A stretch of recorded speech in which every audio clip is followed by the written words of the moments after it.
Hey guys, Ephenix here along with Zach the Ranger, and today we are doing another Cubeworld tutorials on combat. So this will be the combat tutorial here. Now combat's actually pretty simple here. If you look at the bottom there, you basically have about 6 openings right there. Now these 6 openings are highly dependent on which ability that you use. Now as you see, 1 through 4 is actually not available at this time, and the reason why is because of the fact that 1 through 4 is actually highly dependent on like when you go ahead and gain levels of experience, which we'll get into in a different tutorial. But in the meantime, this one actually works kind of like this. When you're going to attack, you have 2 different attacks. It's the left and right mouse button, M1 and M2 respectively, and M3 is a dodge. So this is what M1 does, and for my case it's actually shooting out arrows. And for M2, as you hear, it charges out and does like a whole bunch of arrows. And M3 dodges. Okay, so let's go ahead and put this in this scenario against this duckbill guy here. So what happens is that every time I hit him with the M1 key, it builds up energy and it builds up my MP. Now once it builds up my MP, I can go ahead and use M2, which shoots out the real, and it actually does more damage. So watch this. So I can hit him, and then once my MP's all high, I can charge it up. See how much damage I do? And there you go. So now let's see if I can find someone else here. Here we go. Eating some pineapple right here. And just to take a time out right here, another thing about combat is this. While combating attacking people is good, you gotta learn how to heal yourself. And you heal yourself just like that. You can go ahead and hit B, which is a backpack, and you can go ahead and use different items such as pineapple slices, which gives you a maximum of 100 hit points. Or you can use other items such as right here. This one's a life potion, which gives you 200 life points. So highly dependent on what you use here. Now we're also going to talk about bombs. I've actually never used bombs before. So in order to access the bombs, you can go ahead and hit tab, which brings up your quick menu. Hit A and D for left and right, respectively, and you can go ahead and choose bomb. Once you do that, hit tab again. It'll close it down. Now, to make potions, which we'll get into another tutorial, it's a crafting tutorial, you got to get these heart flowers. So that's one thing here. So I'm going to go ahead and fight this guy right here. And as you see right here, when you put the mouse over it, notice how it gets it's a little redder versus the original bad guy that we fought. The redder the enemy, the harder it is. So this one's like this, and we say it's going to be a bit of a challenge, but I think we can do it. So right now I'm actually using my longbow here. We're going to go ahead and take him out. So let's go ahead and see what bombs do right now. So I'm going to go ahead and call him here, pull him in, and I'm going to use my bombs.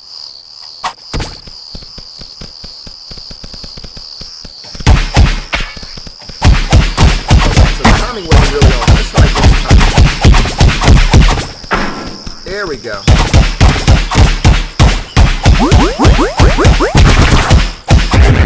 And there we go. We took him out. Good job, good job, good job. So let's go ahead and go over to our life potion here, drink some life potion for 200 quick hit points right there. And we'll go ahead and fight this one guy one more time. So I'm going to go ahead and try to set a bomb up here so we can see if we can pull him in here correctly. So I'm going to set a bomb right here, and then I'm going to go ahead and shoot him. So wait till we have an actual view, and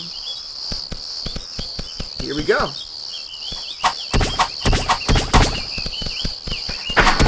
Oh, not bad. Not bad at all. A lot of damage. And that's pretty much it. Now, with that being said, I want to go ahead and kind of go over to my mage character so we can talk about the mage character, because for the most part all the melee characters work the same, but when it comes down to the mage characters, there's a bit of a difference in terms of how you fight. Okay, so I have my mage character right here, which I just realized that I don't have too much in terms of hit points either. So let's see if I can.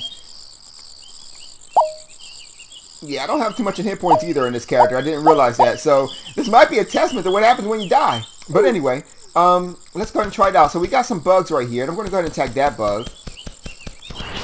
Now the thing about the mage is this. Instead of like how you got to charge your MP up with the mage, you have to actually, your magic is highly dependent on the MP. So while with other characters, you have to actually charge up your MP to shoot off the, the mouse 2 attacks. With the mage, all the MP is highly based, basically it controls both your M1 and your M2 attacks. So, especially especially your R2, rather, your mouse 2 button. So let me rephrase that. It doesn't go ahead and control your mouse 1 powers, but it definitely controls your mouse 2 powers.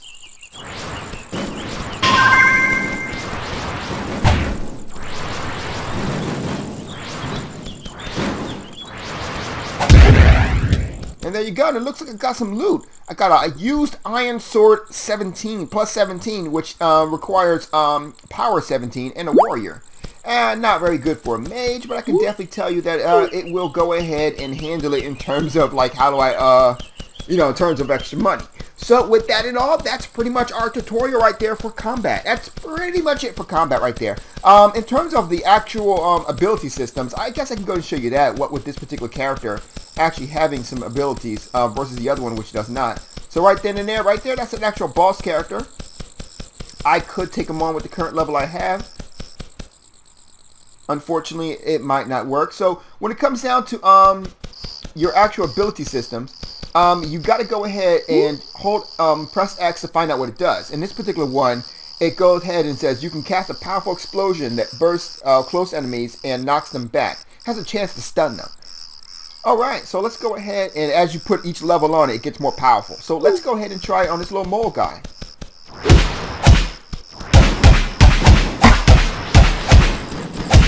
Oh, let's run around for a second, wait for it to charge, and there you go. So it didn't actually kill him like I thought it was. The mole's apparently more powerful, but this does give us a hint in terms of like what happens when you die. So once you die, you turn into like a puddle of real small blocks and everything like that, and then you can constantly hit R. And what happens is that you'll go to the nearest version of these statues. Now the problem is with these statues that sometimes they're put in places that are actually not safe. So this particular one is on top of a soccer tree. So this particular one is safe, but sometimes they don't be safe. Hey. So let's go ahead and see if we can take this guy out. There we go. Nice blast.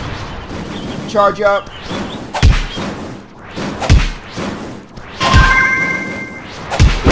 Explosion stuff there.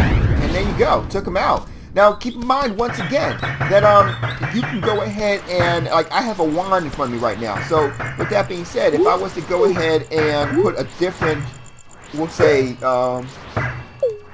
this particular spell here, the particular items here, which is the gold bracelets, I can go ahead and do different abilities. So my abilities is highly dependent on what items I'm actually wearing. Like this one, because it does kind of like a Kamehameha thing. And then not only that, but keep in mind that you can also change over your different abilities. For example, right now I'm a fire mage, but I can go ahead and transfer over to a water mage if I so desire. So just to kind of end the tutorial here, I'm going to go ahead and fight with these actual two bracelets on, just to kind of show you how different it is. It's not too different, but it's different enough. So I see a group of party members over there, and they may or may not attack me here. So let's go ahead and see if I can actually take them on.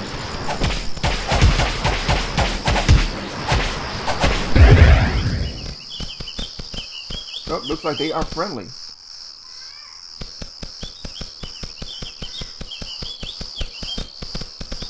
But they aren't. But they are killers. Let's try this guy. And whoa, everything gonna kill me around here. How about these guys? Are these guys the same? Nope. All right, so we're gonna go ahead and dive for the terrier here. So let's find out how we do it. Explosion spell.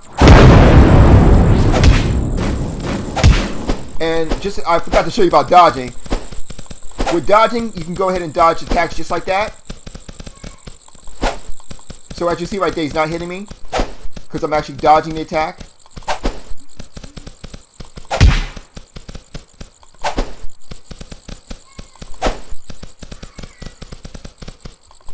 So, and I can do it all day too.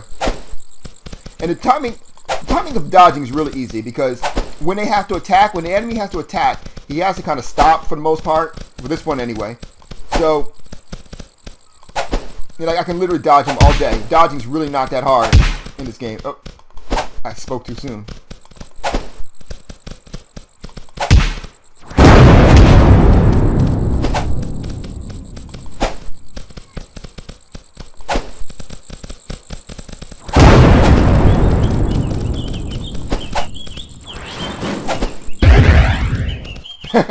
And apparently some wizards came around and got me. So once again, you hit R, you go back. Now this was actually the closest statue this time.